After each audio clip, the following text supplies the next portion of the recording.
What are we doing here? And where are we gonna go? It's like we just woke up one morning, and then it's welcome to the show.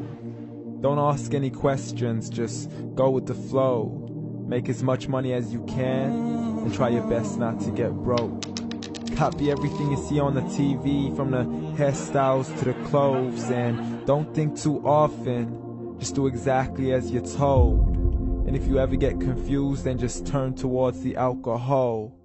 You'll still hear your thoughts, then just turn up the radio as you learn to live a lifestyle of drugs, sex, and rock and roll. But in all honesty, I just need to know, is there more to the cycle than growing and getting old? Living and dying just to leave behind a happy home and a whole lot of property that somebody else is going to own. I just really need to know before the casket's closed, 'cause I'm not willing to gamble with my soul, nor am I ready to take any chances. These are just simple life questions, and I'm just searching for some answers. Like, what are we doing here?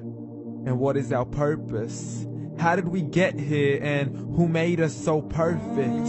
And what happens once we go, or is this world all really worth it?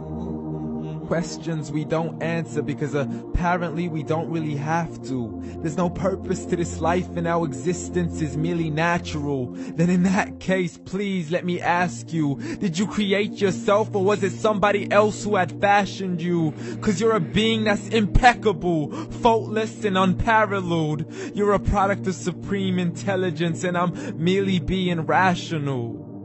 For there isn't a camera on this earth that can come close to the human eye, nor a computer that can compete alongside the human mind. And if the whole world was to come together, we wouldn't be able to create a single fly. So many signs, yet we still deny. As science tries to justify that all this could come from none, when it's a simple sum. 0 plus 0 plus 0 cannot possibly ever give you 1. So from where did all this order come? For everything has its origins, a maker, a creator of its own. I mean, the only reason you're watching this video is because somebody had to press upload. So we can believe in the Big Bang, but I'd rather believe in He who caused it to explode. Allah, the creator of everything along with every single soul. The ever-living, the master, the only one who is in control. Unlike his creation, beyond our imagination. And no, he's not a man, nor does he have any partners in association. He's on his own. And no, he did not ever leave us alone. Just like every manufacturer, he left us with an instruction manual. The Quran and Islam, and I'm sorry to jump to conclusions, but it's the only one possible. The only definition of God is the one and only supreme being. It's logical, a book with 0 contradictions, with miracles that are both scientific and historical, all revealed over 1400 years ago.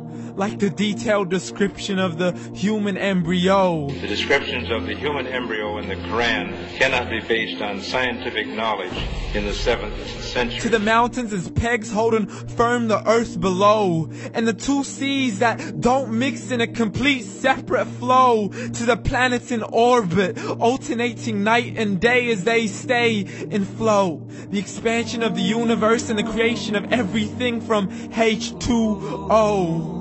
To the stories of the past and the preservation of Pharaoh. To identifying the lowest point in the land where Persia defeated Rome. The gushing fluid that created man in the glands between the ribs and the backbone. And not a word has changed, it's still the same. So please explain how all this was known over 1400 years ago.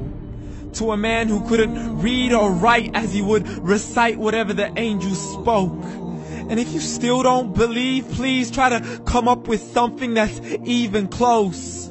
But you can't, so we took God as a mockery and his messengers as a joke. Muhammad could not read or write.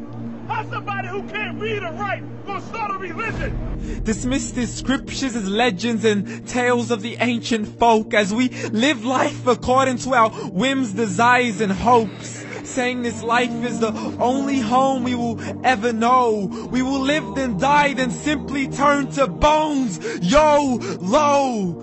Correction, after the grass dies, the rain arrives and it regrows, and Allah promises to do the same thing to your very soul and bring you back from your very fingertips to your toes, as the all-seeing supreme being watches us so close, and we are surely being tested in our wealth, our health, and our self, and everything that we've been blessed with. So believe, for we will surely be resurrected and be brought back to our Lord and account for every single deed, as He hands us our books and orders us to read. From the bad to the good and everything in between. You yourself are sufficient for your own accountability, so don't be mad at me. You are the one who thought He wouldn't come back to me. I gave you a whole life long to search after me, but you were busy in all that which was temporary. So read, and glad tidings to all those who believed. And if you disbelieve, read. And don't let that day be the first day you find out what your life really means. Read.